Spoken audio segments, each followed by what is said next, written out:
मेरे प्यारे दर्शकों को दीपक चौरसिया का नमस्कार। मैं एक बार फिर हाजिर हूं न्यूज नेशन पर आपके सबसे पसंदीदा डिबेट शो देश की बहस के साथ।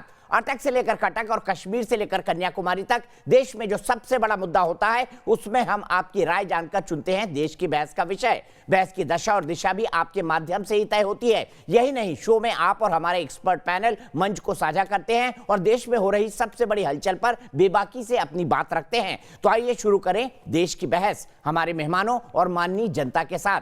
आज आपने देश की बहस का जो मुद्दा तय किया है वो है इस्लामिक कट्टरपंथी पूजा पाठ से इतना क्यों डरते हैं। इसे 70% लोगों ने वोट देकर देश की बहस का मुद्दा बनाना चाहा है। इस्लामिक कट्टरपंथियों ने क्रिकेटर शाकिब उल हसन को काली पूजा में शामिल होने के लिए जान से मारने की धमकी दे डाली, जिसके बाद डर के मारे बांग्लादेशी क्रिकेटर ने कट्टरपंथियों से माफी मांगी और अब अपनी सुरक्षा की गुहार भी लगा दी। दरअसल 12 नवंबर को काली पूजा के लिए वो कोलकाता के एक पंडाल में आए थे, जिसके बाद सोशल मीडिया पर मोहसिन तालुकदार नाम के बांग्लादेशी ने शाकिब को जान से मारने की धमकी दी।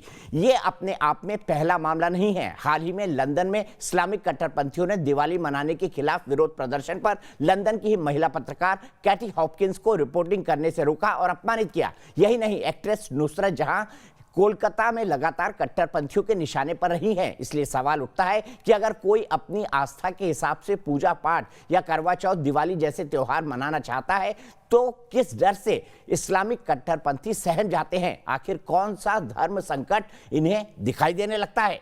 देश की बहस में हमारा आज का सवाल है, क्या इस्लामिक कट्टरपंथी देश का माहौल या ये कहें देशों का माहौल बिगाड़ रहे हैं। अब ये एक देश का मसला नहीं रहा। आज शो के दौरान इस मुद्दे पर अपनी राय हाँ या ना पर न्यूज नेशन की वेबसाइट पर दे सकते हैं, मोबाइल ऐप पर दे सकते हैं, ट्विटर हैंडल पर दे सकते हैं, फेसबुक पेज पर जाकर दे सकते हैं। अगर आप शो के दौरान हम आपके इसमें जवाब भी दिखाएंगे, लेकिन अगर आपकी कोई राय है या सुझाव है या फिर आप शो में शामिल होना चाहते हैं तो व्हाट्सएप बनाकर 9711002266 पर दे सकते हैं। सीधे अपने पैनल को इंट्रोड्यूस करता हूं। आज बहस का बड़ा मुद्दा है और बड़ी सारी चीजें हैं। क्या हिंदू रीति रिवाज और परंपराओं से डर लगता है मुस्लिम समाज के फतवाधारी मौलानाओं को? यह मेरा आज का सीधा सवाल होगा। साध्वी प्राची मेरे साथ हिंदू धर्मगुरु जुड़ी हुई हैं, यतिमा चेतनानंद सरस्वती हिंदू धर्मगुरु मेरे साथ जुड़ी हुई हैं। मेरे साथ जुड़े हुए हैं मुफ्ती मंजूर जियाई साहब जो कि एक मुस्लिम धर्मगुरु हैं। मेरे साथ मौलाना सईदुल कादरी जुड़े हुए हैं, प्रेसिडेंट है कादरिया इंटरनेशनल ऑर्गेनाइजेशन के। और हैदराबाद से मेरे साथ जुड़े हुए हैं, मेरे साथ ज़ेबा खान जुड़ी हुई हैं जो कि एक सोशल एक्टिविस्ट है। मेरे साथ सिराज कुरैशी जुड़े हुए हैं। ये वो मुस्लिम शख्स हैं जो राम मंदिर के लिए मिट्टी लेकर गए थे। मेरे साथ निगहत अब्बास भी जुड़ी हुई है। निगहत अब्बास एक सोशल एक्टिविस्ट है, भारतीय जनता पार्टी की सिंपैथाइजर हैं। लेकिन मैं सबसे पहले आपसे जानूंगा सिराज कुरैशी कि आपकी जिंदगी को कितना मुश्किल कर दिया कट्टरपंथियों ने। लेकिन सबसे पहले सीधा सवाल सईदुल कादरी जी से। सईदुल कादरी जी, पूजा पाठ से डर लगता है, मंदिर में जाने से डर लगता है, कहीं आपको ये तो नहीं लगता कि पुरानी बातें लोग फिर से जानने लगे कि देखिए हिंदू रीति रिवाज और परंपराएं कितनी अच्छी हैं? कहीं ये डर तो नहीं है आपका, कहीं ये कंफ्यूजन तो नहीं है जो आप बात बात पर मारने की, काटने की, फतवा करने की धमकियां देते हैं? दुनिया में सबसे पहले आदम अलैहिस्सलाम ने इस्लाम को लेकर आया, जो पहले इंसान थे इस धरती पे आने वाले। सर 1400 साल पहले इस्लाम आया है और हिंदू धर्म 10,000 साल पुराना है, आपको भी पता है। 1400 साल पुराना इस्लाम है। यहां पर शुरुआती झूठ से क्यों कर रहे हैं? इस्लाम कितने साल पहले आया? 1400 साल पहले आया ना। हिंदू धर्म कितने पहले आया? सनातन कितने पहले आया? 1400 साल पहले आखिरी नबी हजरत मोहम्मद मुस्तफा सल्लल्लाहु अलैहि वसल्लम। तो सर 1400 साल से इस्लाम प्रैक्टिसेस क्यों हो रही है? उससे पहले से क्यों नहीं हो रही है? मुझे ये भी बता दीजिए। उससे पहले भी सईदुल कादरी साहब, झूठ बोलते भी आपको बिल्कुल शर्म नहीं आती। आप कहीं पर भी इस्लामिक इतिहास पढ़ लीजिए, 1400 साल पुराना कहीं भी इस्लामिक इतिहास है ही नहीं। अब मैं आपको चैलेंज करता हूं इस बात पर, 1400 साल पुराना इस्लामिक इतिहास दिखा दीजिए, 1400 साल से ज्यादा पुराना। मैं एंकरिंग करना छोड़ दूंगा। छोड़ दीजिए आप, बेहतर है क्योंकि आप नेशनल टेलीविजन पर आकर झूठ बोल रहे हैं। कुरान शरीफ में हजरत आदम अलैहिस्सलाम के बारे में बताया गया। आदम अलैहिस्सलाम, अरे कुरान शरीफ में तो और बहुत कुछ बताया गया, पर आप जैसे लोग मानते हैं क्या उसको? हाँ, कुरान शरीफ में तो बहुत अच्छी अच्छी बातें बताई गई, पर आप लोग तो वही इंटरप्रिटेशन करते हैं ना। आप अल्लाह के इस्लाम को कहां मानते हैं? आप तो मुल्ला के इस्लाम को मानते हैं। मान लिए ना, अब इस्लाम में है, अल्लाह के इस्लाम में आदम अलैहिस्सलाम है, नूह अलैहिस्सलाम सर है। आपका धर्म 1400 साल पुराना है। धर्म के प्रति पूरे सम्मान के साथ मैं कह रहा हूं, आपके धर्म का इतिहास 1400 साल पुराना है और पूरा रिकॉर्डेड है, पूरा रिकॉर्डेड है। इसलिए झूठ मत परोसिए नेशनल टेलीविजन पर। 1,24,000 अंबिया इकराम, रसूल, प्रॉफिट्स इस दुनिया में आए और आखिरी नबी हजरत मोहम्मद मुस्तफा सल्लल्लाहु अलैहि वसल्लम है। और हदीस शरीफ में आया कि सबसे पहले आदम अलैहिस्सलाम इस दुनिया में तशरीफ लाए और वो हिंदुस्तान का ही हिस्सा था जो अब श्रीलंका बन गया, और जुल्किफल नाम से जो है कुरान में बताया गया, जो कि मैं आपका अधूरा अधकचरा ज्ञान नहीं सुनना चाहता। इसी सवाल को मैं लेके जाना चाहता हूँ साध्वी प्राची जी के पास। सईदुल कादरी जी, मेरे मन में आपके लिए जितना सम्मान था ना, आप झूठ बोलने लगे अभी यहाँ पर। माफ कीजिएगा ये कह रहा हूँ। क्या पढ़े आप, हदीस ने पढ़े, ये इस्लाम की बेसिक नॉलेज है। दिक्कत अब्बास जी, जितनी मेरी पढ़ाई है इस्लाम के बारे में, मैं आपसे जानना चाहता हूँ, सच बताइएगा कि 1400 साल पुराना से पुराना कोई इतिहास मिलता है इस्लाम धर्म का? सबसे पहले दुनिया में आए आदम अलैहिस्सलाम, तालीम ली और मैंने पढ़ा है। नूह अलैहिस्सलाम अल्लाह के, सुन लीजिए सईदुल कादरी जी, सुन लीजिए प्लीज। जिसको ईसा अलैहिस्सलाम कहते अल्लाह के नबी थे, मूसा अलैहिस्सलाम इस्लाम का इतिहास ही नहीं पता दीपक जी।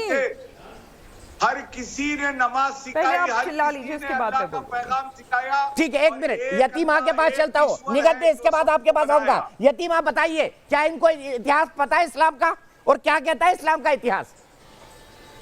जी,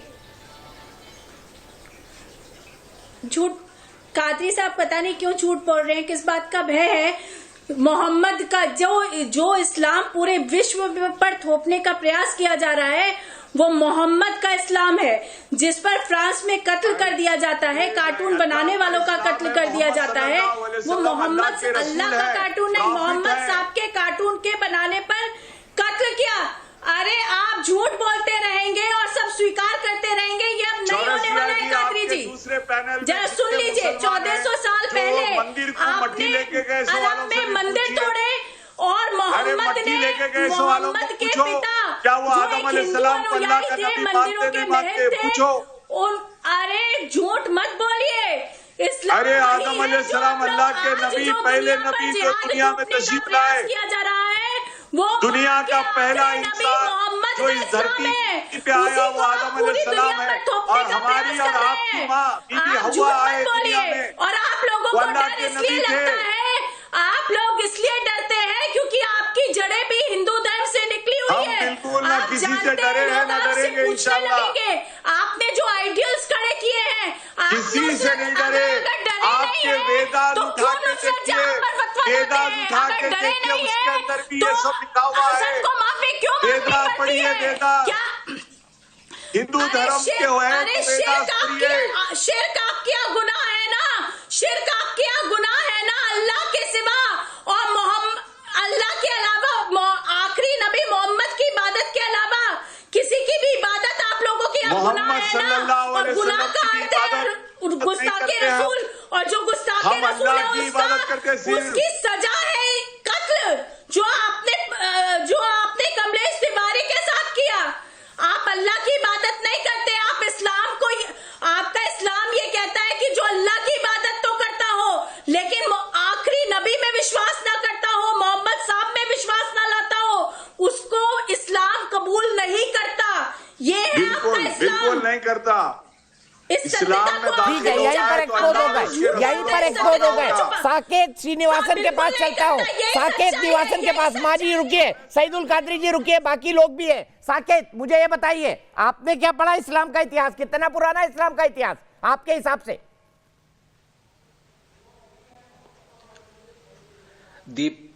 दीपक जी, आप बिल्कुल सही कह रहे हैं, इस्लाम का इतिहास 1400 साल ही पुराना है। मेरा बहुत ही सिंपल प्रश्न है इनसे कि लोग कहते हैं इस्लाम रिलीजन ऑफ पीस है, बट एक महज कार्टून के लिए एक टीचर की हत्या हो जाती है, ये कैसा पीस ऑफ रिलीजन है? ठीक है, मुफ्ती मंजूर जी आई, आपको साकेत को बनाए रखिए, साकेत का सवाल देंगे। भाई ये कैसा रिलीजन ऑफ पीस है कि एक कार्टून के लिए एक आदमी का सर कलम कर दिया जाता है बड़ी बेदर्दी से? मुफ्ती मंजूर जी आई, कैसा धर्म है ये पीस का, कैसा मजहब है ये पीस का?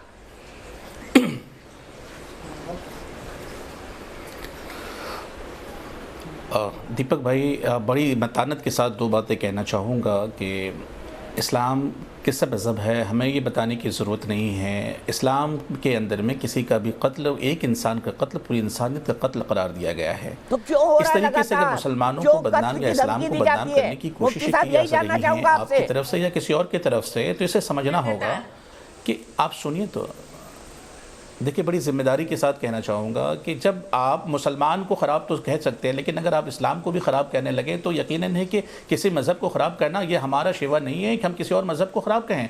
अगर आप हमारे मज़हब को ख़राब कहेंगे, और दीन में कोई ज़बरदस्ती भी नहीं है, कुरान में अल्लाह ने कहा है ला इकराह फिद्दीन, दीन में कोई ज़बरदस्ती नहीं है। तो दीपक भाई, इस बात को समझना होगा कि दीन और धर्म जो किसी की जान लेना बिल्कुल नहीं सिखाता है, लेकिन वो मुसलमान जिसने अगर कोई गलत हरकत की है तो उसके ऊपर सजाएं आयद होनी चाहिए। लेकिन आप इस्लाम को कटघरे में खड़ा कर रहे हैं, ये कहाँ का रिवाज होगा? एक नई चीज आपके पैनलिस्ट से देखने को मिल रही है। सर, मैं आपको एक इंसिडेंट बताऊंगा, 9 बजे आपको एक वीडियो दिखाऊंगा। सर मुफ्ती साहब सुन लीजिए, मेरा आर्गुमेंट भी सुन लीजिए, मेरा आर्गुमेंट भी सुन लीजिए। 9 बजे मैं आपको एक वीडियो दिखाऊंगा, लंदन का है, वहां दिवाली मनाई जा रही थी, एक रिपोर्टर कवरेज करने गई, बोला सेक्युलर देश है, दिवाली नहीं बन सकती।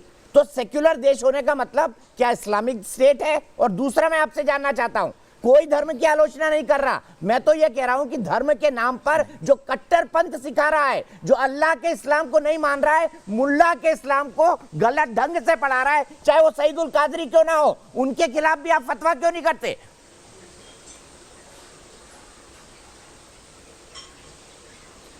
देखिए, मैं आपको बार बार ये कहूँगा और दोबारा एक बात दोहराना चाहूँगा कि इस मुल्क नहीं बल्कि पूरी दुनिया में इस्लाम को जिस तरीके से बदनाम करने की साजिशें हो रही हैं, आप इस बात को समझ रहे हैं। आप उस मुसलमान को गलत कहिए ना जो इस तरीके की बातें कर रहा है, फिर आप इस्लाम के दायरे, इस्लाम को दायरे कटघरे के दायरे में खड़ा करना चाहते हैं। आप ये उंगलियां उठा रहे हैं कि इस्लाम पूरी दुनिया के लोग देखिए, इस्लाम कभी भी किसी की हैं, जान लेने की इजाजत नहीं देता है। इस्लाम बिल्कुल ठीक, पूरी दुनिया के लोग जो बातें कर रहे हैं कि इस्लाम के नाम पर ये सब हो रहा है, वो गलत है। आपका इंटरप्रिटेशन सही है, मैं कैसे मान लूं? मुझे ये बता दीजिए। मुफ्ती जियाई साहब जवाब दीजिए, क्या इस्लाम 1400 साल से है? देखिए, मान लीजिए, अब सुन लीजिए ना आप, देखिए अब ये बात हमारे दीपक भाई ने आपके ऊपर जो उठाए हैं कादरी साहब, इस बात को दीपक भाई आप बड़े जर्नलिस्ट हैं, इनको पता है कि इनके बड़े बड़े उलमाओं से ताल्लुक हैं। ये मैं कहूंगा इनसे जरूर कि आप जरूर उनसे सीख लें कि इस्लाम कितना पुराना है। मैं इस पे नहीं जाना चाह रहा हूं, ये बात बता दीजिए ना सर, रिटर्न हिस्ट्री कितनी है, कितने साल पुरानी है इतिहास, इस्लाम की रिटर्न हिस्ट्री कितने साल पुरानी है? मुफ्ती साहब ये बता दीजिए। अभी दूध का दूध पानी का पानी हो जाएगा, जरा निकाल के दिखाइए, गूगल से निकाल के दिखाइए इस्लाम की हिस्ट्री के बारे में क्या कहते हैं एक्सपर्ट, और इस्लामिक विद्वान का कोट भी लगाइएगा, मैं पढ़ के सुनाता हूं आप दोनों को। गूगल इस्लाम नहीं है साहब। सर गूगल इस्लाम नहीं है तो आप भी इस्लाम नहीं है, और सईदुल कादरी भी इस्लाम नहीं है। बता दीजिए 1400 साल पुरानी क्या रिटर्न हिस्ट्री है इस्लाम की? मुझे बताइए, मैं चुनौती देता हूं आपको, 1400 साल पुरानी क्या रिटर्न हिस्ट्री है इस्लाम की? बताइए। इस्लाम लीजिए, चुनौती कबूल है हमें। सुनिए, सुन लीजिए मुझसे सुन लीजिए। इन्ना दीना इंदल्लाहिल इस्लाम, ये इस्लाम क्या है आप जानते हैं इसे? ये इस्लाम, मुसलमान को कटघरे में खड़ा कीजिए। बार बार मैं कहूंगा कि जिसने गलती की उसको कटघरे में खड़ा कीजिए, लेकिन आप अगर इस्लाम को कटघरे में खड़ा करने की बात करते हैं तो आप जाकर दीवानों से सीखिए कि इस्लाम क्या है और पूरी दुनिया इस वक्त क्यों परेशान है। मोहम्मद रसूलुल्लाह की तारीख नहीं है, इस्लाम की तारीख की बात आप करें। सर मैं सिर्फ ये कह रहा हूँ यही मैं बताना चाहता हूँ कि इतिहास कितने साल पुराना है? 1400 या उससे ज्यादा? अगर 1400 से ज्यादा है तो यहाँ मुझे सबूत दीजिए चाहिए। लेकिन इस बात को आपको हमें और समझना होगा कि इस्लाम को कटघरे में लाने के बजाय उस कट्टर आदमी को कटघरे में क्यों नहीं लाते हैं आप? एक बैठे हुए ना सईदुल कादरी, इनको भी कटघरे में लाइए। मैं आता हूँ, इस बहस पर भी आऊंगा, पर मैंने आपको बोला साबित करके बताइए कि इस्लाम की रिटर्न हिस्ट्री 1400 साल से पुरानी है। आप दोनों को बोल, आपको सईदुल कादरी नहीं, मैं मुफ्ती जियाई को बोल रहा हूँ, साबित करके बताइए कि इस्लाम की रिटर्न हिस्ट्री 1400 साल से पुरानी है, साबित करके बताइए।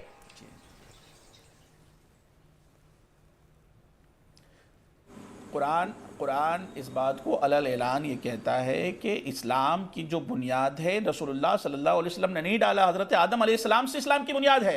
वो इस्लाम क्या है? वो सलामती का मजहब है, सलामती लाने के लिए इस्लाम का मैं कह रहा हूँ आपकी रिटर्न हिस्ट्री 1400 साल से कहाँ पुरानी है? एक बार बता दीजिए, कहाँ लिखा है रिटर्न डॉक्यूमेंट में कि इस्लाम 1400 साल से ज्यादा पुराना है? मैं सिर्फ इतनी बात कर रहा हूँ आपसे, आपके पास इसका कोई जवाब नहीं है। आप कोई अलग लॉजिक देंगे, आपने बिल्कुल, आप जवाब सुनना नहीं चाहते हैं। सुनाइए, लॉजिकल होना चाहिए आप इसको सुन और उन अल्फाजों का इस्तेमाल करिएगा जो देश की जनता समझ सके, उन किताबों को कोट करिएगा जो देश की जनता समझ से सके। लेकर के क़यामत तक का मजहब है इस्लाम। सर ये आपका इंटरप्रिटेशन है, मैं इस्लाम की रिटर्न हिस्ट्री की बात कर रहा हूं, बल्कि पूरी दुनिया की जनता समझ सके और इस बात को बखूबी जान ले कि हजरत आदम अलैहिस्सलाम जो दीन लाए वो भी सलामती का दीन है और सलामती का दीन इस्लाम भी है। तो इसमें आपको कट्टरता कहां दिखाई देने लगी है? किसने देखा था ये? कहां से आपको पता चला कि 1400 साल का दीन है? किसने देखा और किसने लिखा मुझे ये भी बता दीजिए। किसने देखा और किसने लिखा मुझे ये भी बता दीजिए। तौरात में है, जूस की किताब में भी है, ये मेरे प्रॉफिट ने हमें बताया है, ये हमारे प्रॉफिट ने बताया है। सुनिए ना, ये हमें हमारे प्रॉफिट ने बताया। दीपक भाई, इस पर बाज़ाब्ता हम क्लास दे सकते हैं और आकर के आपके जानने वालों को भेज दिए तो हम उनको बाज़ाब्ता क्लास देंगे कि इस्लाम कितना पुराना मजहब है। आज हमारा मुद्दा इंपॉर्टेंट यह है कि मुल्क में जिस तरीके का वातावरण हो रहा है इस पर बात करना ज्यादा मुनासिब होगा आपके लिए। वजह यह नहीं है कि आप इस्लाम पर बात करें या मुसलमानों पर बात करें, आप तो गुलनाज पर बात करने को तैयार नहीं हो रहे। आप बांग्लादेशी बच्चे के बारे में बात कर रहे हैं, आप उस बिहार की लड़की के बारे में बात करने को तैयार नहीं हो रहे। देखा करिए, गुलनाज पे भी बात हो चुकी है, गुलनाज पे भी बात हो चुकी है। आप लोगों के पास एक विक्टिम कार्ड का एक्सक्यूज होता है, उससे ज्यादा कुछ नहीं। गुलनाज हाजीपुर की एक बच्ची है, उसका मुद्दा भी हमने ही सबसे पहले उठाया था और आपको भी हमसे ही जानकारी मिली है। आपको कोई आकाशवाणी नहीं हुई कि वैशाली हाजीपुर में क्या हो गया, आपको आकाशवाणी नहीं हुई, आपको भी हम जैसे पत्रकारों से जानकारी मिली है, आपको भी हम जैसे पत्रकारों से जानकारी मिली है। देश का सवाल नहीं है ये। आप शकीबुल हसन देश का हमारा बंदा नहीं है सर। मैं तो नुसरत जा, ठीक है, मैं आता हूँ, इस बात पर आता हूँ। मैं जानना चाहता हूँ, अगर मैं गलत हूँ तो मैं अपने आप को सही करूंगा। क्या इस्लाम की रिटर्न हिस्ट्री क्या 1400 साल पुरानी से ज्यादा कहीं लिखी हुई है? इस्लाम की रिटर्न हिस्ट्री बताइए। दीपक जी, आपने ये जो बात कही, मैं दोबारा इसी को आई विल रीआइटरेट कि जो रिटन हिस्ट्री है इस्लाम की वो 1400 साल पुरानी ही है, चाहे कोई माने या ना माने। बहरहाल हमारी आज की जो बहस है वो ये है कि शाकिबुल हसन जैसे व्यक्ति जिन्होंने एक मैसेज पहुंचाने की कोशिश करी उनके ऊपर कादरी साहब ने आपके बीच में, दीपक जी ने चुप करा लीजिए, उसके बाद मैं बोलना चाहती हूँ। मैं किसी के बीच में नहीं बोली, मैं ये बिल्कुल अप्रिशिएट नहीं करूंगी कि कादरी साहब फिर से चिल्ला जबरदस्ती की जिरा कर रहे हैं, जबरदस्ती की जिरा कर रहे हैं। निगत बोलिए आप। धन्यवाद। असल में ये क्या है ना, जो कट्टरपंथी लोग हैं ये अपनी सहूलियत के हिसाब से जागते हैं और मैं बड़ी जिम्मेदारी के साथ ये बात बोलूंगी, जो कट्टरपंथी लोग हैं ये वो आस्तीन के सांप है जो आपको डसते नहीं है पर धीरे धीरे आपकी आस्तीन में रहकर आपकी नसों से खून चूसते रहते हैं। निकिता तोमर की लव के नाम पे, प्यार के नाम पर दिन दहाड़े हत्या कर दी जाती है और ये चुप रहते हैं। एक मासूम बच्ची को आईएसआईएस का एजेंट बना दिया जाता है जबरन शादी करके और ये चुप रहते हैं। हलाला के नाम पर निरंतर रेप होते आते हैं और ये चुप रहते हैं। ये कब आवाज खोलते हैं? जब नुसरत जहां बिंदी लगा लेती है। ये कब आवाज खोलते हैं? जब एक मुसलमान बेटी अपने बाल खोल के आ जाती है। ये कब आवाज खोलते हैं? जब इन्हें दिखने लगता है कि इनका निजी फायदा होने वाला है। आप याद करें, ज्वेलरी कंपनी ने एक एडवर्टाइजमेंट बनाया था, हाहाकार मचा दी थी लोगों ने ये कहकर मैसेज गिविंग एटीट्यूड है उस कंपनी का और इतना खूबसूरत एडवर्टाइजमेंट बनाया है। अरे आज शाकिबुल हसन ने यही तो किया है, एक मैसेज तो दिया है कि पूजा में जाकर उसने अपने आप को यह दिखाया कि वो कितना सेक्युलर है। पूजा में जाकर उसने ये एक मैसेज तो दिया है ना जनता को। आप लोगों ने उसे थ्रेट देनी शुरू कर दी, आप लोगों ने उसके ऊपर ऐसे बोलबाला करना शुरू कर दिया कि उसको मार दिया जाएगा। तो ये इसको हम कट्टरपंथी नहीं कहेंगे तो क्या कहेंगे? बिल्कुल सही कहा मुफ्ती साहब ने, इस्लाम को कटघरे में कोई नहीं खड़ा कर रहा, पर आप लोग कटघरे में तब खड़े हो जाते हैं जब आप लोग एक तरफा तो आवाज उठाते हैं, दूसरी तरफ आप अपने मुंह में दही जमा लेते हैं, आंखों पर पट्टी बांध लेते हैं। ठीक है, मुझे बताइए, यहीं से मुफ्ती साहब से सवाल पूछता हूं। मुफ्ती साहब, निकिता तोमर के हत्याकांड के बाद, वल्लभगढ़ में निकिता तोमर के हत्याकांड के बाद क्या देवबंद का फतवा आया? क्या जो हमारे कल्बे जब्बात साहब है उनकी तरफ से फतवा आया? क्या फिरंगी महली की तरफ से फतवा आया? क्या मुफ्ती जिहाद ने फतवा दिया कि उस बिटिया के साथ जो हुआ सरेआम गोली मार दी गई वो गलत है? साध्वी जी आ रहा है उसके बाद तुरंत आपके पास। साध्वी जी का पिक्चर जा रहा है, जरा देखिएगा। दीपक भाई, पूरे मुल्क में होने वाले आप दीपक भाई बहुत ही जिम्मेदारी के साथ कहूँ, मुल्क में होने वाले किसी भी गलत गतिविधि का समर्थन मैं नहीं कर सकता हूँ। हर उस गतिविधि के खिलाफ हम बोलने वाले हैं और आपके साथ सर मैं सिंपल सवाल पूछ रहा हूँ, मेरा सिंपल सवाल है मुफ्ती साहब, मेरा सिंपल सवाल है, क्या देवबंद, क्या फिरंगी महली या जो अदर सेक्ट है उन्होंने फतवा निकाला जैसा नुसरत जहां के बारे में निकालते हैं, क्या निकिता की हत्या पर किसी ने फतवा निकाला जैसे नुसरत जहां के बारे में निकालते? बताइए। और हमें भी खड़े होना चाहिए। सर मैं तो पूछ रहा हूं ना, फतवा तो अच्छी राय को बोलते हैं ना। मैं सिर्फ इतना जानना चाहता हूं कि निकिता तोमर की सरेआम सरेराह गोली मारकर हत्या के बाद क्या किसी ने फतवा निकाला ये गलत हुआ? मुझे एक नाम बता दीजिए जिसने निकाला हो, एक बड़ी संस्था, देवबंदी हो, फिरंगी महलियों की हो, शिया की हो, सुन्नियों की हो, AI all India Muslim Personal board हो, फिर बोलेंगे आप पीस के रिलीजन है। दीपक भाई निकिता के मर्डर और उसकी हत्या की मजम्मत मैं भी करता हूं, आप भी करते हैं, पूरा मुल्क करता है। इसी तरीके से आज जिस वैशाली की बच्ची का तस्करा और हम भी कर रहे हैं, हाथरस की बच्ची का मसला आपने भी उठाया था, हमने भी उठाया था। पूरे मुल्क में होने वाली इस रेप कांड के मसाइल आप और हम दोनों मिलकर के उठाते हैं। लेकिन क्या ये वक्त सही है कि हम इस पर बात करें कि शकीबुल हसन पर बात हो या देश के मुद्दे पर बात हो? के जो आरोपी हैं तौसीफ और रेहान, उनके लिए आप लोगों ने फतवा क्यों नहीं निकाला? पूछे जाते हैं वो इस्लामी के लिए होते हैं। साहब जवाब नहीं दे रहे हैं, अब उनके दिमाग में दही जमा हुआ है, अब उनके मुंह में दही जमा हुआ है। बताइए ना मसले जब आप मुझसे पूछेंगे तो मैं शरई हुदूद आपके ऊपर नहीं बताऊंगा। शरई हुदूद कादरी साहब के ऊपर लगेंगे या शरई हुदूद मंजूर जाई के ऊपर लगेंगे? तब तक इनके साथ कोई भी बात सही कर ही नहीं सकता। लव जिहाद को लेकर ये रिकॉग्निशन नहीं कर रहा। मैं लव जिहाद पे जाने नहीं जाता, मेरा तो सिंपल सवाल है, निकिता तोमर की मौत पर Firangi Mahali, Deoband, All India Muslim Personal Board, Imam Association, Saidul Qadri की कादरिया इंटरनेशनल, क्या कोई फतवा निकाला? हाँ या ना में जवाब मुफ्ती साहब। आपका भाई मुफ्ती मंसूर जियाई पूरे समर्थन के साथ निकिता के साथ खड़ा होगा, चाहे वो जो करने वाला हो। उस कट्टरता की हम सपोर्ट नहीं कर सकते हैं, इसे इस बात को समझें आप। सर फिर आप ये मत दिया करिएगा दुनिया भर में इस्लाम को लोगों को बदनाम किया जा रहा है, ये तर्क बैठता नहीं आपका। सीधा साध्वी प्राची जी के पास चलता हूँ। प्राची जी, नुसरत जहां पर फतवा गया, शकीबुल हसन पर फतवा गया, कई राम मंदिर के लिए जिन लोगों ने संघर्ष किया उनके लिए फतवा गया, लेकिन निकिता तोमर की हत्या पर कोई फतवा नहीं। इसको क्या कहेंगे? और आप मुझे बताइए, आप तो इतना पढ़ती लिखी है, क्या इस्लाम की रिटर्न हिस्ट्री 1400 साल से पुरानी है और हिंदू धर्म कितना पुराना है? आप भी धार्मिक हैं और अगर धार्मिक एक धर्म पर उंगली उठाता है तो दुख होता है। सर मैं खुद हर साल जियारत करने जाता हूँ, फतेहपुर सीकरी भी जाता हूँ, अजमेर भी जाता हूँ, हाजी अली भी जाता हूँ, दीपक जी मैं गोल्डन टेम्पल भी जाता हूँ हर साल। मुझ पर मत बोलिए, आप अपनी बात करिए। बिल्कुल स्वागत है आपका, खुश आमदीद है आपका। दीपक जी अच्छा एक बात बताओ दीपक भाई, मैं हनुमानगढ़ी जाने वाला मुफ्ती मैं हूँ। आपने देखा कि बाबरी मस्जिद के बाद उस मसले को लेकर सर एक मिनट रुक जाइए मुफ्ती साहब, साध्वी जी आधे घंटे से बैठी हुई है, ये उनके साथ उचित नहीं होगा। साध्वी जी बोलिए। और मेरा स्वागत वहां पर भी हो रहा था। ये हमारा मुल्क हिंदुस्तान है, यही ताकत है हमारी। अभी मैं आऊंगा आपके पास, आप कैसा स्वागत करते हैं और आपके मुल्ला लोग क्या करते हैं, उसके एक विक्टिम बैठे हुए हैं। साध्वी जी आप बोलिए प्लीज, सिर्फ साध्वी जी की आवाज।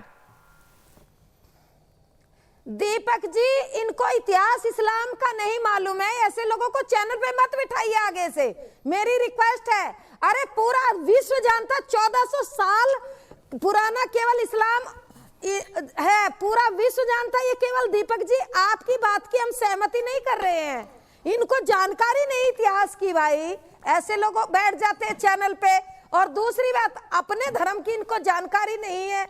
दूसरी बात निकिता के हत्यारों के लिए फतवा जारी नहीं कर सकते ये। दीपक जी मैं एक बात और कहना चाहती हूँ आपके चैनल के माध्यम से, आतंकवादियों के लिंक देवबंद से होते हैं, उनके लिए आज तक कोई फतवा जारी नहीं हो सकता। केवल और केवल नुसरत जहां के लिए मांग में सिंदूर क्यों भर लिया, क्रिकेटर ने आरती क्यों उतार ली, केवल उसके लिए ये गर्दन काटने के फतवे जारी करते हैं। इसी से पता चलता है कि दो विचारधारा इस्लाम में है, एक अल्लाह की और एक मुल्ला की। और ये मुल्ला की विचारधारा के लोग बैठे हैं जो अभी लड़ रहे थे आपके साथ, जिनको इस्लाम का मजहब का ये नहीं मालूम ये कितना पुराना है। अरे बच्चे बच्चे को मालूम है 1400 साल पुराना, और ये अपनी बात को जबरदस्ती थोपना चाहते हैं। भाई सच्चाई को स्वीकार क्यों नहीं कर रहे हो चैनल पे बैठ करके? इसीलिए दीपक भैया मैं आपसे एक निवेदन करना चाहती हूं, ये जो आज मुल्ला की विचारधारा है, इसकी वजह से सारी समस्या, और कुछ इनसे जरा पूछो कादरी से, कादरी साहब बताइए सूरा 9 आयत नंबर 5 में क्या उपदेश दिया गया है, बताइए जरा देश को। आप इतने अरे कुरान शरीफ में अल्लाह के नबियों के बारे में बताया गया, आमना रसूल बिमा उनजिला इलैहि मिन रब्बिही वल मुमिनून कुल्लुन आमना बिल्लाहि व मलाइकतिही। ये वो लैंग्वेज नहीं बोलेंगे जो समझ आ जाए। मुझे पता है इसमें आयत और सूरा में क्या लिखा हुआ है। साथी जी मैं 1 मिनट आपके पास आऊंगा। आप दीपक जी वो नहीं बोल सकते, ये इनकी औकात नहीं है। अरे हम ईमान लाते हैं तमाम नबियों पर, रसूलों पर जो हमसे पहले आए, और मलाइका पर, फरिश्तों पर, पूरों पर हम ईमान लाते हैं। आदम अलैहिस्सलाम अल्लाह के नबी, जीसस क्राइस्ट अल्लाह के नबी, मोसेस मूसा अलैहिस्सलाम अल्लाह के नबी, नूह। ज़ेबा जी कुछ कहना चाहती है? ज़ेबा जी आप बोलिए। मौलाना कादरी रुक जाइए, ट्रांसलेशन आ जाएगा, आपको दिक्कत हो जाएगी। ज़ेबा जी कुछ बोलना चाह रही है, ज़ेबा जी बोलिए। इनको तरीका नहीं है, कितना सरासर झूठ बोल रहे हैं। दीपक जी सबसे पहले तो मैं ये बोलना चाहती हूँ कि जो भी शाकिब के साथ हुआ वो बहुत गलत है। हम मैं इसी बात के लिए आपका सम्मान करता हूं। हमारे घर भी ईद में, बकरीद में सब आते हैं दीपक जी, और हम भी हर फेस्टिवल में जाते हैं, और बुलाना तो एक बहुत सम्मान की बात है। हमारे घर से सेवइयां जाती हैं, और हमारे घर में ठेकुआ आता है, दीपावली में मिठाइयां आती हैं, और हम जाते हैं बहुत खुशी से। ये तो बहुत अच्छा लगता है, हम इंतजार करते हैं कि कोई बुलाए, ये तो सम्मान की बात है। इस तरह की जो भी मानसिकता है इसे बर्दाश्त नहीं किया जाएगा, और कट्टरपंथ कोई भी मजहब का हो बर्दाश्त नहीं किया जाएगा। और हर धर्म सिखाता है दूसरे धर्म का सम्मान करना। अगर आप अपने धर्म का सम्मान चाहते हैं तो आप मोहम्मद साहब भी, पैगंबर साहब का भी यही कहना था कि आप दूसरे के धर्म को सम्मान दीजिए, ना कि उसका इंसल्ट कीजिए। और शाकिब तो सिर्फ एक इनॉग्रेशन में गया था, तृणमूल कांग्रेस के विधायक के बुलाने। मुझे आप बताइए ना, ये मुल्ला लोग इस बात को सिखाते हैं क्या? ज़ेबा जी जब नुसरत जहां पर रोज फतवा आता है, जब राम मंदिर की मिट्टी ले जाने वालों को जान से मारने की धमकी मिलती है, जब आरती के लिए 2 महिलाओं के पोस्टर अलीगढ़ और वाराणसी में लगाए जाते हैं, वाराणसी में आरती करने पर देवबंद फतवा निकालता है, तो क्या मुल्ला का इस्लाम मानने वाले लोग, जिसमें इंक्लूडिंग देवबंद है, मैं तो आपको एग्जाम्पल दे रहा हूं, क्या वो ये चाहते हैं जो आप बातें आप कह रही हैं? मैं तो आपकी बात का सम्मान करता हूं, आपने जो कहा, क्या वो ये चाहते हैं? और अगर नहीं चाहते तो फिर, अगर नहीं चाहते तभी तो फतवा निकालते हैं ना। लेकिन दीपक जी मेरे जैसे एक बहुत बड़ा तबका है जो सभी को सम्मान करता है और सभी के धर्म को सम्मान करता है,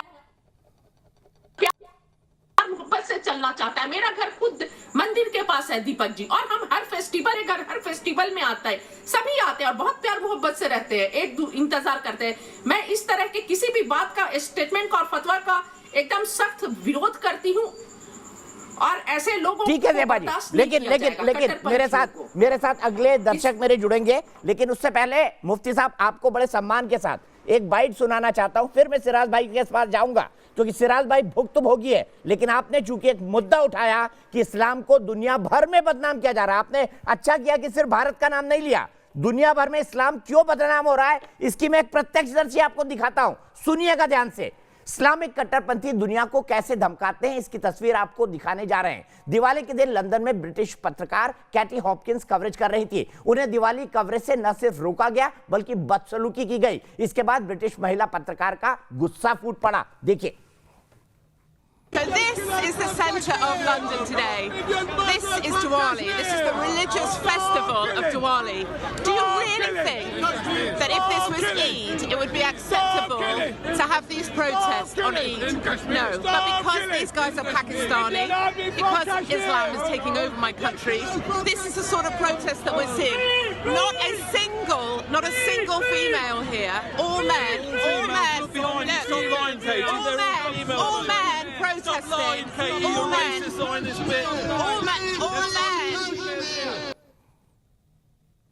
तो उसने साफ साफ कहा एक धार्मिक त्योहार है, इन लोगों को ईद पर आपत्ति नहीं होगी, दिवाली के खिलाफ ये लोग प्रदर्शन कर रहे हैं। क्या ये लोग किसी कट्टरपंथी विचारधारा से हैं? उन्होंने एक बात और जोड़ी, ये सब पाकिस्तानी हैं। उन्होंने ये भी जोड़ा, इसमें सब पुरुष हैं, एक भी महिला नहीं। अगर इनको ईद से आपत्ति नहीं है तो मेरे देश में, उन्होंने कहा मैं क्रिश्चियन हूं, लेकिन मेरे देश में, और उसका जवाब ये दे रहे भाई ये सेक्युलर देश हो गया है, अब आप क्रिश्चियन लोगों का देश नहीं रहा। इसका मतलब सेक्युलर का मतलब बाय डिफॉल्ट इस्लामिक राज्य। क्या ऐसा है? नितिन जायसवाल मुंबई से मेरे एक दर्शक जुड़ गए। नितिन, क्या कहेंगे कैटी की इन बातों को सुनकर, जिस तरह से उनका विरोध किया, दिवाली की कवरेज रोकी गई उनकी लंदन की सड़कों पर?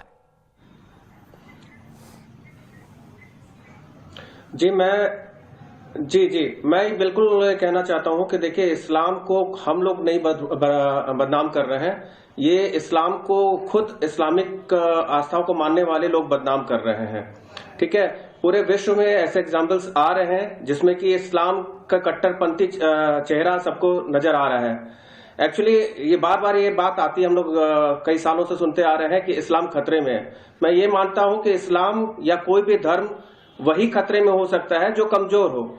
कमजोर चाहे धर्म के मामले में हो या किसी भी मामले में हो, कमजोर वही होता है और खत्म वही होता है जो कमजोर होता है। खतरे में होगा। नितिन, आपने बहुत बड़ी बात बोली, आपको यही रुकना होगा। अफसोस नितिन, आपके लिए वक्त इतना ही है, आपको यहीं पर रुकना होगा। बहुत बहुत शुक्रिया, आपने एक बड़ा पॉइंट आया। मुफ्ती साहब, अब आपने एक बड़ा आरोप लगाया कि पूरी दुनिया में इस्लाम को बदनाम करने की कोशिश की जा रही है। अरे भाई, लंदन की सड़कों पर अगर आप ये करेंगे, दिवाली नहीं मनाने देंगे, तो आपको लोग क्या कहेंगे? आपको लोग कट्टरपंथी कहेंगे ना। आपको लोग कहेंगे कि क्या ये लोग आईएसआईएस के समर्थक हैं। सेक्युलर देश हो गया, हम लगातार दिखा रहे हैं तस्वीरों में, उनकी टोपी उतारी गई, उनको गालियां दी गई उर्दू में, उनके कपड़ों को खींचने की कोशिश की गई। देखिए साहब, ये सभ्यता है। लंदन की सड़कों पर दुनिया का सबसे सभ्य माने जाने वाला देश, और वो रिलीजन के लोग कर रहे हैं जो दुनिया का सबसे पुराना है, आदम और हव्वा के साथ आया था। ये झूठ भी सईदुल अंसारी बोल गए।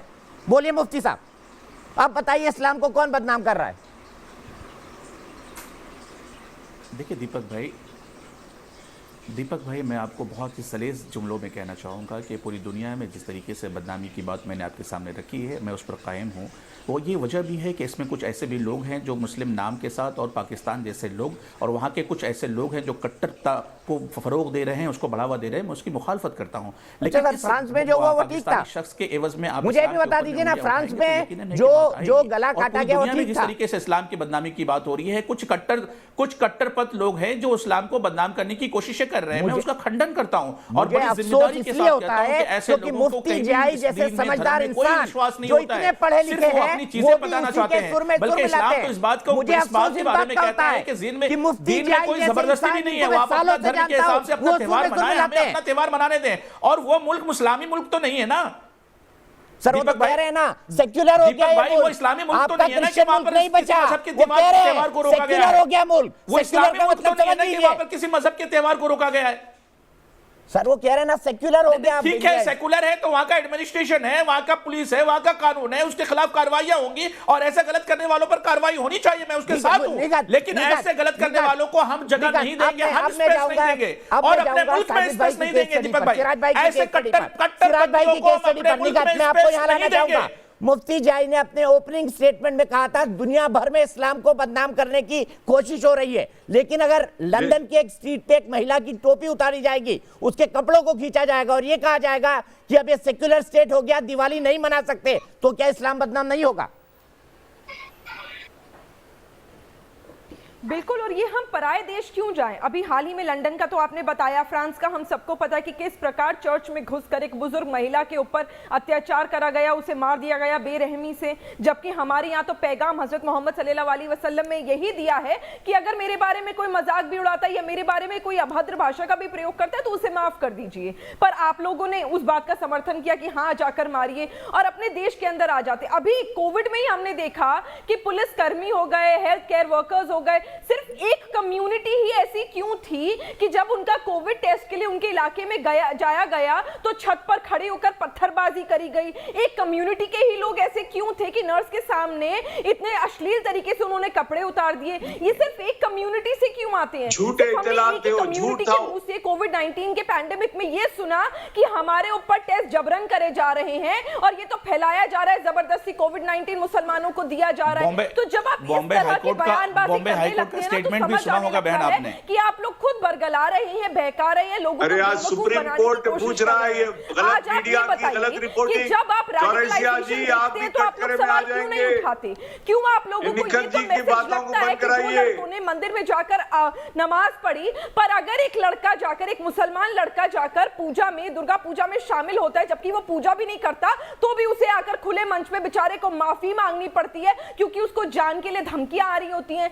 मुझे तो कभी कभी ना दीपक जी ऐसा भी लगता है कि ये जो लोग हैं ना, जो कट्टरपंथी बनकर टीवी पर बैठे होते हैं, ये वाकई में कट्टरपंथी नहीं है। मुझे कभी कभी ऐसा लगता है कि शायद इनके ऊपर भी प्रेशर है, शायद इनको भी जान की थ्रेट आती है और मजबूरी में इन्हें ऐसे क्या कट्टरता हमें आपको दिख गई निकट जी, क्या कट्टरता हमारे अंदर दिख गई आपको? आप इस्लाम पर उंगलियां उठानी है और आप कट्टरता कह रहे हैं। तो मुझे शक होने लगता है कि शायद आप लोगों के ऊपर प्रेशर बनाया जा रहा है, आपकी जान को खतरा है और यही वजह है कि आप सर लंदन की सड़कों पर भी खड़ा है, फ्रांस में भी खड़ा है, और जो भोपाल में फ्रांस के समर्थन करने के लिए जुलूस निकाल रहे थे वो भी खड़े हैं, जिनका आप समर्थन करते हैं। मुफ्ती जी आधी अधूरी बात मत बोलिए, आधे अधूरे रिफॉर्मर मत बनिए, सीधे में चलता हूँ। मेरे साथ मोहम्मद लुकमान सतना से जुड़ेंगे, लेकिन उससे पहले सिराज कुरैशी। सिराज भाई आपसे जानना चाहूंगा, आप राम मंदिर की मिट्टी लेकर गए, आपके साथ क्या क्या हुआ? चलिए अब देश की बात कर लेते हैं। सुनिएगा साध्वी प्राची जी, सुनिएगा, ये आपका सुनना बहुत जरूरी है। सिराज भाई बताइए, जब आप राम मंदिर की मिट्टी ले जाकर गए तब आपके साथ क्या हुआ बताइए। यहाँ पर बैठे हुए हैं सामाजिक सौहार्द के तीन बड़े धुरंधर। सलाम अल्लाह के नबी थे नहीं थे? देखिए सिराज पहले ये बोलो। इनका माइक बंद करा दे तो मैं बोलूं। कोई नहीं बोलेगा, आप बोलिए। पहले दीपक भाई आपको और पूरे देश को दीपावली की और छठ पूजा की बधाई देता हूं। आपको भी बहुत बहुत बधाई, पूरे पैनल को।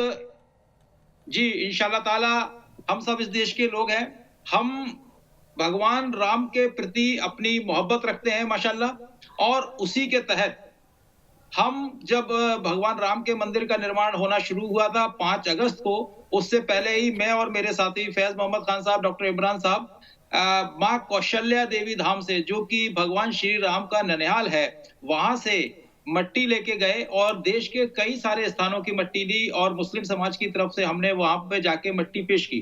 जब हमने मट्टी पेश की उससे पहले ही इतना हम लोगों को ट्रोल किया गया कट्टरपंथियों के द्वारा, इतना ट्रोल किया गया कि कई तरह की धमकियां कि हमारे हाथ तोड़ दिए जाएंगे, पैर तोड़ दिए जाएंगे वगैरह वगैरह, और भी बहुत सारी बातें हमारे फेसबुक पे और व्हाट्सएप पे कई तरह की बातें आई। मतलब हालांकि इतना हो गया कि हम लोगों को अपनी पहचान छुपा के अयोध्या जाना पड़ा, क्योंकि हम लोग भी जिद्दी हैं। हमने भी निश्चित कर रखा था कि भगवान श्री राम की जो मंदिर निर्माण हो रहा है उसमें अपना अंशदान जरूर देंगे, और वो हम लोगों ने किया। और उसके बाद कई दिनों तक हम लोगों को अपनी फेसबुक बंद रखना पड़ी और फेसबुक के साथ कई सारे मीडिया चैनल्स हमें बंद करना पड़े, क्योंकि कई तरह की धमकियां हमें आ रही थी। अब एक आपको मैं एक फोटो दिखाता हूँ, शायद आप देख रहे हैं। जी बिल्कुल देख रहा हूँ। दीपक जी देख रहे हैं आप? बिल्कुल देख रहा हूँ। ये फोटो मेरा फोटो है। मैंने इस फोटो में गेरुआ वस्त्र पहने हुए हैं, भगवा वस्त्र पहने हुए हैं।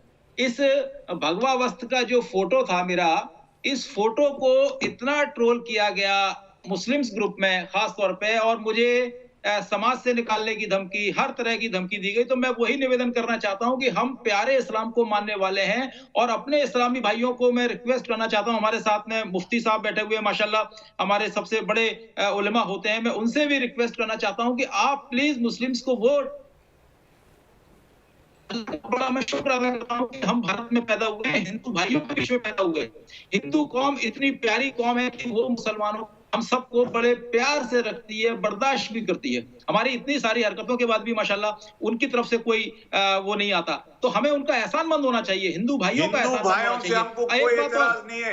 सर एक बात और मैं आपसे कहना चाहता हूँ चौरसिया जी भाई साहब, मैं इन लोगों को चैलेंज करता हूँ, ये ज्यादा जो लिबर्टी है उसको छोड़ दें, केवल अगर ये भारत माता की जय या वंदे मातरम कह के बता दें आपको। आपने एक बार पूछा भी था, वंदे मातरम कहने में इन लोगों को शर्म आ रही थी, तो देखिए ये किस तरह के लोग हैं।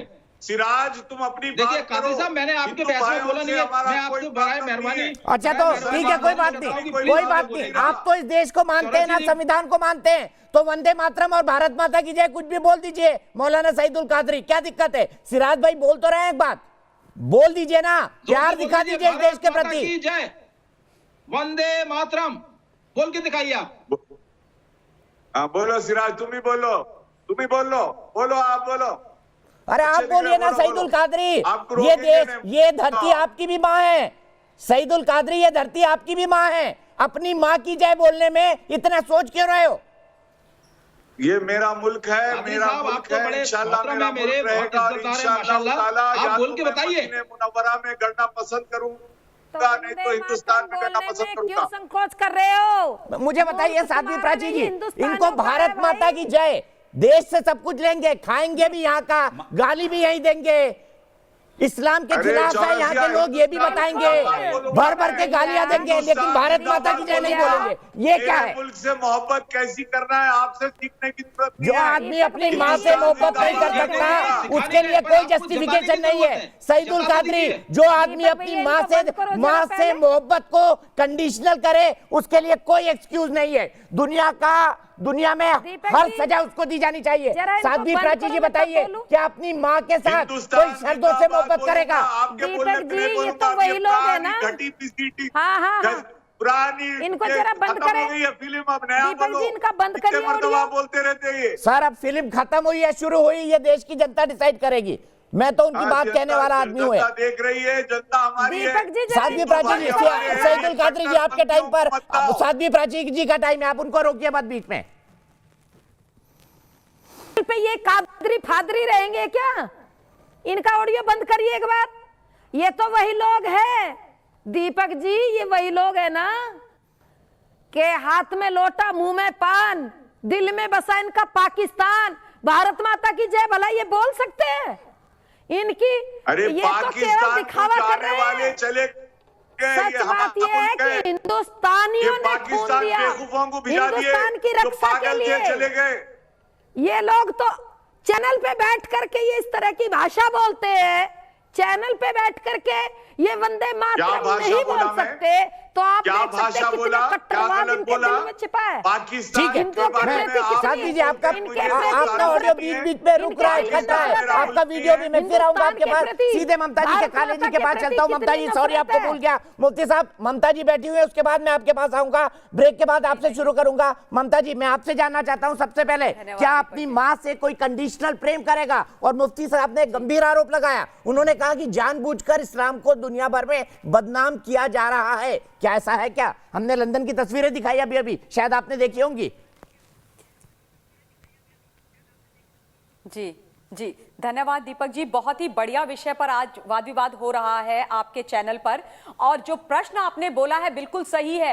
अपनी माँ से कभी भी कोई इंसान कंडीशनल प्रेम नहीं कर सकता है। वो कहते हैं ना, संस्कृत के एक बहुत बड़ी लाइन है कि जननी जन्म भूमिश्च स्वर्गादपि गरियसी, यानी माँ और मातृभूमि का जो स्थान होता है वो स्वर्ग से भी ऊपर होता है। लेकिन कादरी साहब को ये समझ में नहीं आएगा, क्योंकि हिंदुस्तान उनके लिए, माँ भारती उनके लिए एक जमीन का टुकड़ा है जिसमें वो रह रहे हैं, जिसका वो दोहन कर रहे हैं, जिसको वो अपना इस्लाम के नाम पर बांटे जा रहे हैं। इसलिए इनसे भारत माता की जय नहीं बोला जा सकता, इसलिए ये वंदे मातरम नहीं बोल सकते। इनकी जुबानों में लकवा पड़ जाता है, इनको परेशानी हो जाती है, तकलीफ हो जाती है। फ्रांस के अंदर 18 वर्ष का एक रेडिकलाइज्ड इस्लाम का बच्चा, छोटा सा 18 वर्ष का बच्चा, जब एक टीचर को मारता है फ्रीडम ऑफ एक्सप्रेशन पढ़ाने के लिए एक कार्टून दिखाने पर, तो जलजला हिंदुस्तान के अंदर आ जाता है। ये लोग सड़कों पर आ गए दीपक जी, ये सड़कों पर आ गए और इन्होंने गाली गलौज करनी शुरू कर दी। फ्रांस के जो प्रेसिडेंट हैं, जो सही रूल्स वहां पर लेकर के आ रहे हैं, उनकी खिलाफत करनी इन्होंने यहां पर शुरू कर दी।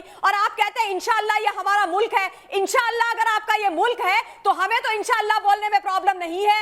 हम तो आपके यहां हर जगह जाते हैं भैया, दरगाह में भी जाते हैं, सब जगह जाते हैं। आप हमारे मंदिरों में ना आ पाते हो, और छोड़िए आप उसको, वहां तक तो मुझे जाना ही नहीं है। कादरी साहब, आप भारत माता की जय बोल दीजिए ना, वंदे मातरम बोल दीजिए कि हिंदुस्तान जिंदाबाद, मैं इस माँ भारती के लिए जिंदाबाद, माँ भारती के लिए मरूंगा। मेरा मुल्क जिंदाबाद, भारत माता की जय भारत बोलिए, जिंदाबाद, भारत माता को वंदे मातरम बोलिए, माँ बोलिए, भारत भारत माता माँ को वाता नहीं, माँ बोलिए, हिंदुस्तान ये वही जिंदाबाद, भारत माता मेरा का अरे माता नहीं बोलना चाहते, भारत अम्मी की जय बोल दीजिए, भारत अम्मी की जय बोल दीजिए।